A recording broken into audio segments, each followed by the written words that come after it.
আসসালামু আলাইকুম ভিউয়ার্স। বিস্তীর্ণ জলরাশির সামনে দাঁড়িয়ে যতদূর দৃষ্টি যায় শুধু জলরাশি।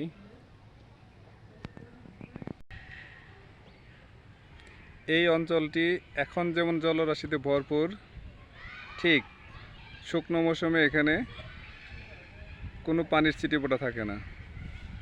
এখন এই পানিতে শুধু শুধু পানিই নয়, বরং দেশীয়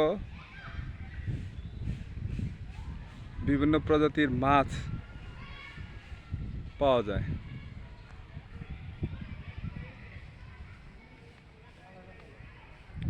ইহাই গ্রাম বাংলার প্রচলিত বৈশিষ্ট্য।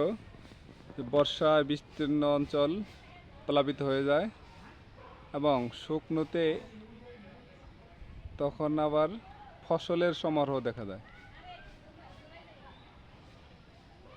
এজন্য বর্ষা বা শুকনো মৌসুম বা ষড়ঋতু আমাদের জীবনযাত্রায় দারুণ ভূমিকা রাখে।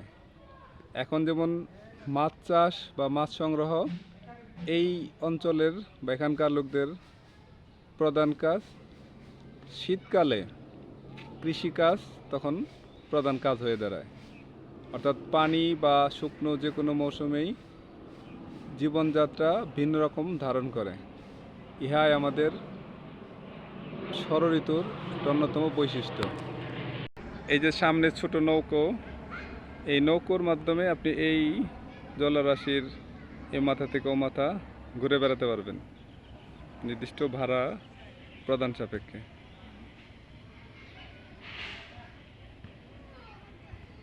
এজন্যই কবিরা বলে থাকেন যে সকল দেশের রানী সেজে আমার জন্মভূমি। সত্যি সকল দেশের রানী আমার দেশ বা জন্মভূমি।